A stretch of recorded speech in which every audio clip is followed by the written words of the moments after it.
Hey YouTube, what's up? Trashy here, and today we are back with a different kind of Stardew Valley guide. Making gold in Stardew Valley can be quite the trek, whether you're saving up for the coveted golden clock or you're buying perfection slips from Fizz. And you are going to need a lot of gold in the late game, no matter what you do. In today's video, we are going to have a look at how you can make literal millions from selling aged legendary fish roe, and I'm going to turn my farm into a mega roe producing farm to prove it. Before we get started, and as per usual, I do have to remind y'all that there is no wrong way to play this game. Literally none. Play how you want to play and don't listen to anyone that says otherwise. That being said, if the way that you want to play is by making millions and millions of gold, then this video might be useful for you. Going forward, there absolutely will be late game spoilers, so watch at your own discretion. By now, most of you probably know that since the 1.6 update, you can put legendary fish into fish ponds, and aside from changing the color of the pond the next day, they also have a chance to produce roe every day that you can either sell for quite a bit of money or age in preserves jars for even more money. For those of you who might not be familiar with what I'm talking about, there are a total of 5 legendary fish that you can catch around the valley: the angler, the crimson fish, the glacier fish, the legend, and the mutant carp. Each of these fish is specific to a particular season and location, aside from the mutant carp, which can be caught at any time in the sewers. When these fish are caught and plopped into a pond, they produce some very pricey roe, which when aged in a preserves jar doubles in price.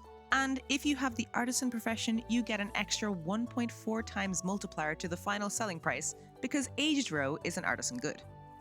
The fish with the most expensive roe is the legend, coming in at 2,530 gold per roe, and increasing to a whopping 7,084 gold per aged roe if you have the artisan profession. Now, the downside is that each of these fish can only be caught once per save file in the entire game, so you're stuck with one pond for each of them. Now, you're probably thinking, that's nice, me and my massive ancient fruit winery are good though, but hear me out for a second. There technically is a way to get as many ponds as you want of each type of legendary fish, and it doesn't involve glitches or exploits, and it really isn't that hard to do. If you're in the late game but struggling to get money together for the extortionate prices at the Wizard's House, like the 10 million for the Golden Clock, this method is insanely useful and much quicker to set up than an ancient seed or starfruit winery. Once you're at the stage in the game where you've reached Ginger Island and you have unlocked access to Key's Walnut Room, you get access to Mr. Key's Special Orders board. Just like the normal request board in town, every Monday 2 different quests will appear on the board from a pool of 10 possible quests. I actually have a guide on each of these quests coming out soon. If it's out by the time that you're watching this, it'll be in the top right-hand corner of the screen right now, or in the description below. The point that I will eventually get to is that by using this board, you can find a quest called Extended Family with the following description. Family members of the legendary fish have returned to the valley. You have 3 days to catch Miss Angler, Glacierfish Jr., Son of Crimson Fish, Radioactive Carp, and Legend 2. Each of these fish spawn in the exact same spot as their normal counterparts and can be caught at any time during the 3 days that the quest is active, or until you finish the quest, with the downside that they don't have the legendary fish outline that the normal legendaries do. So you won't necessarily know that it's the fish that you're looking for until it starts yeeting around uncontrollably. However, the upside is that these extra fish behave exactly like normal legendary fish, aside from giving less fishing experience. They sell for the exact same amount of money, and they can also be put into ponds and produce roe that also sells for the exact same amount as the original legendary roe. Now, this quest is repeatable. You can do it whenever it shows up on the board, even if you've already caught these fish, effectively catching multiple legendary fish that each have to go in their own pond. However, there's an even quicker way to do this. It turns out that while the Extended Family quest is active, all 5 of these fish can be caught multiple times. What I mean by this is that once you catch, for example, the Legend 2, if you stay there and keep fishing rather than moving on to the next legendary fish in the quest, you can catch more, and you get to keep them even if you don't finish the quest. By doing this, you can fill as many ponds as you can fit on your farm with Legend 2 fish and get over 7,000 gold per roe that they produce. And I'm going to show you how. I wasn't sure if this was actually going to work initially, but when the test run that I did worked perfectly, I decided to just use that gameplay footage for the guide, so you might see me do a couple of sillies, but it's fine, let's just jump into it. You're going to need to prepare a few things. First of all, you want to make sure that you have space on your farm for however many ponds that you want to build. I used an old pre-1.6 perfection farm that I had not played on in a while, and to say that it was overgrown is a little bit of an understatement. So I did the only thing that I could do, and I grabbed my stack of mega bombs usually reserved for Skull Cavern runs, and I went down to the lower left corner of my Four Corners farm and went to town. Flash warning for light sensitive and seizure prone viewers, the next 5 seconds are a little bit intense, so skip ahead if you want to.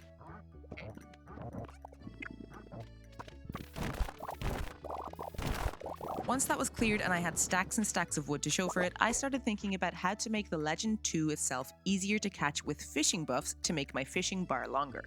Arguably, the easiest to make food that gives a good fishing buff is lobster bisque, which gives a +3 buff that lasts practically all day.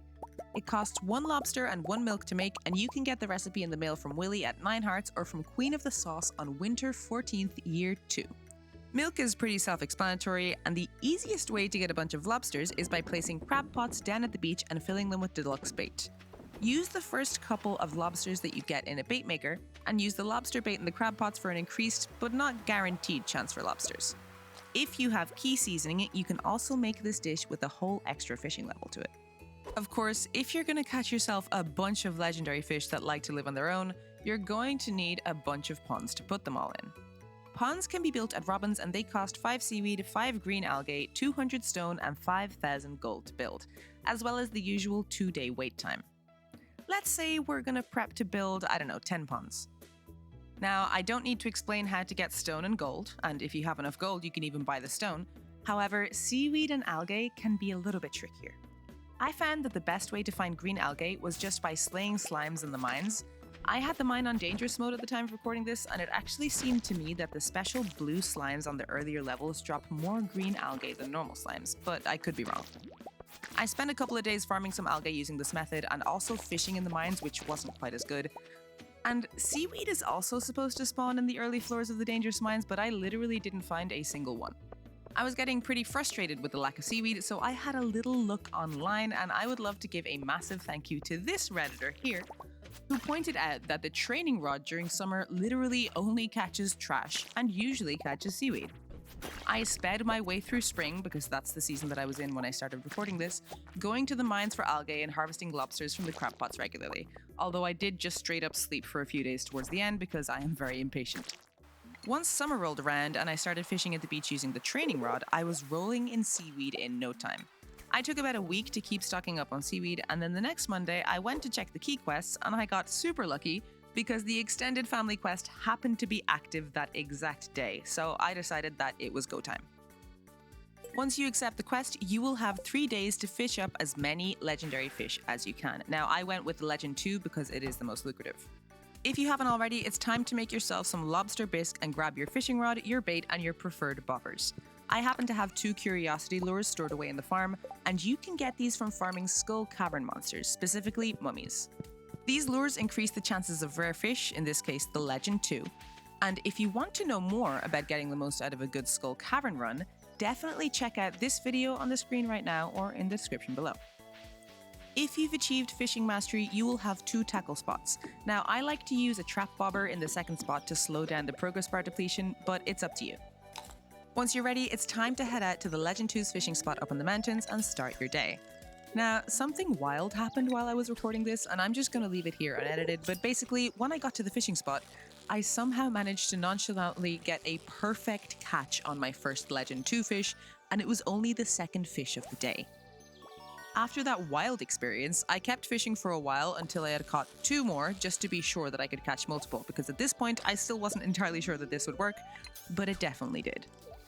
Bring a bait maker with you and use a couple of the Legend 2 fish on it for bait. Trust me, you will catch a lot more. I spent most of the day fishing here and I caught a total of 11 legendary fish, although I never managed to replicate the perfect catch. You can come back and repeat this on every single day that the quest is active and catch as many as you want. I caught a few more the next day, but then curiosity got the best of me and I decided to start building the ponds. Now, for the purpose of this video, and also because, like I said before, I am super impatient, I am using a mod that makes Robin's buildings ready instantly, so I was able to get a lot of fish ponds up and running pretty quickly. Without mods, you will have to wait 2 days at a time per fish pond to be built. With all of the ponds built that I could build, I yeeted my legendary fish into their new homes and literally went straight to sleep because I was desperate to see the results and test this new money-making method. It's worth mentioning that roe is not guaranteed. There is a chance for the ponds to produce roe, but not every single pond is going to produce roe every single day.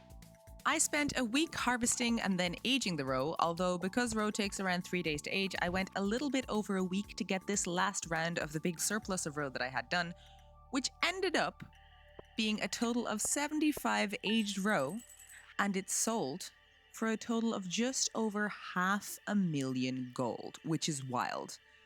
But that got me thinking, what if you had an entire farm dedicated to this?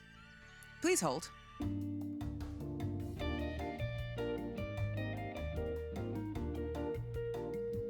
So I spent an in-game month doing this. I got rid of everything else on my farm, including my 3 sheds full of kegs for processing ancient fruit. That was making me almost $1,000,000 gold a week, by the way, so I am really hoping that this is going to turn out to be more profitable. We don't talk about the animals. It's fine. I sent them to another farm. You don't know her. This time, I harvested roe every single day for a week for a grand total of 180 roe, which on its own was already almost worth $500,000 gold. And then I processed them all at once on the very last day. 3 days later, I had my answers. 180 aged Legend 2 roe was worth 1.2 million gold, making it more than worth the destruction of my winery.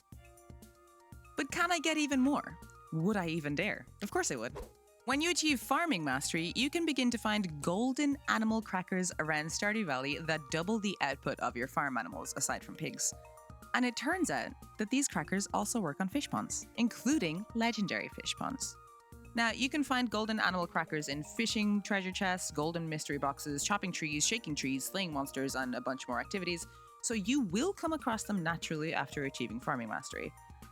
But if I'm being totally honest, I only had like 6 of these hidden away in a storage, and I had already spent a very long time making this farm and this video, so finding 40 plus animal crackers seemed like a bit much. For the sake of my sanity and this video, I used the CJB item spawner mod to finish this task. Now, let's see what the ultimate form of this monstrosity can achieve.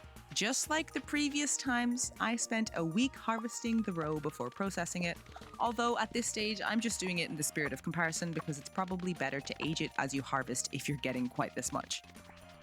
After 1 week-ish, Sunday to Sunday, I ended up with 402 roe that, without aging, is already over $1,000,000 gold. Let's skip straight ahead to the best part and just sell these 402 aged roe for, drumroll please, 2.8 million gold. Now, obviously, this is an insane length to go to. Both the sheer amount of ponds and the idea of having this many animal crackers is wild, but it can be done. It can be done on this scale with a lot of time and effort, and it can be done on a smaller scale, like the first version of the farm, with still a lot of time and effort.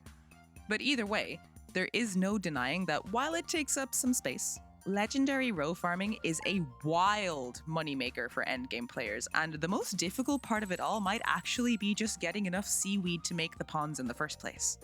And that's about it for this video. I hope you enjoyed it and that it was at least a little bit helpful and or entertaining. If it was both, you should probably subscribe if you aren't already. I post cozy game tips and tricks guides with a lot more Stardew Valley guides coming in the future. And if you didn't know, I also stream on Twitch a few times a week. Come check out the stream sometime. My community is a super chill bunch and we would love to see you there. Streams are for viewers aged 18 and above, so please keep that in mind when joining. I hope you guys have a wonderful day and I will catch you in the next video. Bye!